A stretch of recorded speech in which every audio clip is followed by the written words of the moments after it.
रूस और बेलारूस के 1 लाख से ज्यादा सैनिकों ने संयुक्त सैन्य अभ्यास जापद 2025 फीट झापड़ 2025 में हिस्सा लिया, जिसमें रूसी राष्ट्रपति व्लादिमीर पुतिन ने सरप्राइज विजिट किया। यह अभ्यास बेलारूस और रूस में 12 से 16 सितंबर तक चला, जो नाटो की सीमाओं के पास हुआ। पुतिन ने कहा कि इसमें 1 लाख सैनिक शामिल थे।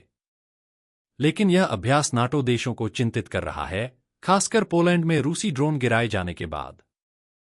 क्या यह किसी नए देश पर हमले की तैयारी है? जापद का मतलब रूसी भाषा में पश्चिम है।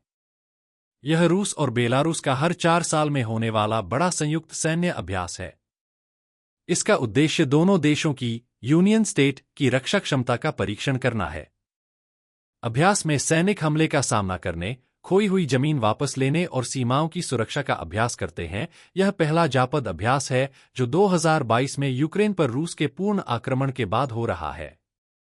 पिछला अभ्यास 2021 में हुआ था, जिसमें लगभग 2 लाख सैनिक शामिल थे। लेकिन 2025 का अभ्यास छोटा है। बेलारूस ने आधिकारिक तौर पर 13,000 सैनिकों, जिनमें 2,000 रूसी, का उल्लेख किया, जबकि रूस ने कुल 30,000 का आंकड़ा बताया। कुल मिलाकर पुतिन के अनुसार 1 लाख सैनिकों ने हिस्सा लिया। अभ्यास बेलारूस के बोरिसोव ट्रेनिंग ग्राउंड और रूस के कालिनिनग्राद क्षेत्र में हुआ। अभ्यास में टैंक, लड़ाकू विमान, हमले वाले हेलीकॉप्टर, ड्रोन, क्रूज मिसाइलें और पनडुब्बियां शामिल रहीं। रूस ने बैरेंट्स सागर में क्रूज मिसाइल लॉन्च का अभ्यास किया।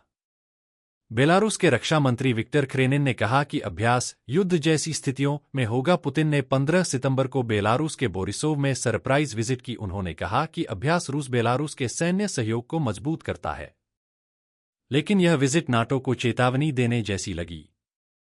अभ्यास नाटो की पूर्वी सीमाओं के पास हुआ, जैसे पोलैंड और लिथुआनिया की सीमा के करीब। रूस के प्रवक्ता दिमित्री पेस्कोव ने कहा कि यह किसी तीसरे देश के खिलाफ नहीं है, बल्कि सहयोगियों के बीच समन्वय का अभ्यास है।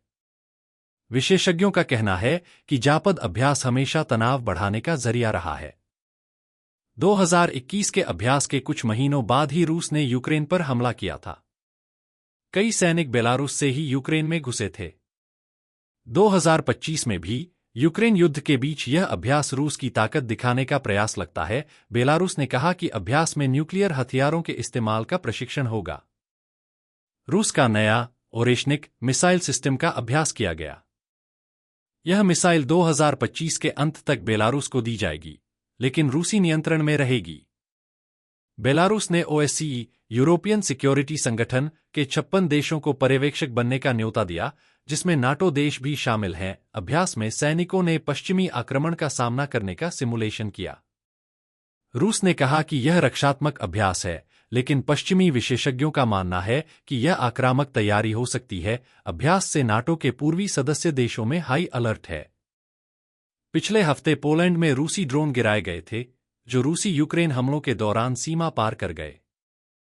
पोलैंड ने इसे आक्रामक बताया।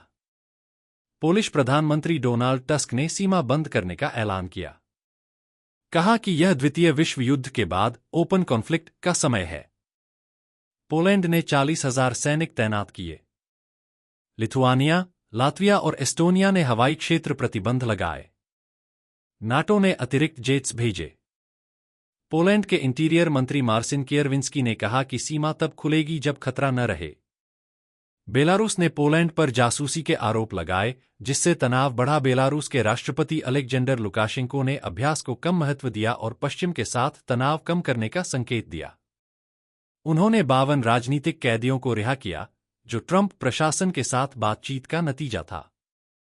विशेषज्ञ कहते हैं कि लुकाशेंको पुतिन के बैड कॉप के मुकाबले गुड कॉप खेल रहे हैं। प्रश्न यह है कि क्या यह अभ्यास किसी नए देश पर हमले की योजना है? रूस और बेलारूस कहते हैं कि यह रक्षात्मक है और किसी तीसरे देश के खिलाफ नहीं। लेकिन पश्चिमी विशेषज्ञ चिंतित हैं। सीईपीए थिंक टैंक के अनुसार जापद हमेशा तनाव बढ़ाने और सैन्य तैयारी छिपाने का माध्यम रहा है। 2021 के अभ्यास ने यूक्रेन आक्रमण को कवर किया था। चैथम हाउस के विश्लेषकों का कहना है कि यूक्रेन युद्ध के कारण रूस की क्षमता सीमित है, इसलिए अभ्यास छोटा है। लेकिन यह पुतिन को मजबूत दिखाने और यूक्रेन शांति वार्ता में लाभ लेने का तरीका हो सकता है। CNN के अनुसार नाटो को डर है कि रूस ड्रोन और मिसाइलों से उकसावे की कोशिश कर रहा है। अल जजीरा ने बताया कि अभ्यास यूक्रेन पर रूसी हमलों के बीच हो रहा है। पोलैंड जैसे देशों को लगता है कि रूस नाटो को टेस्ट कर रहा है। हालांकि कोई ठोस सबूत नहीं है कि नया हमला प्लान हो रहा है। रूस ने कहा कि यह पूर्व नियोजित है, लेकिन नाटो की पूर्वी फ्लैंक पर सतर्कता बरकरार है।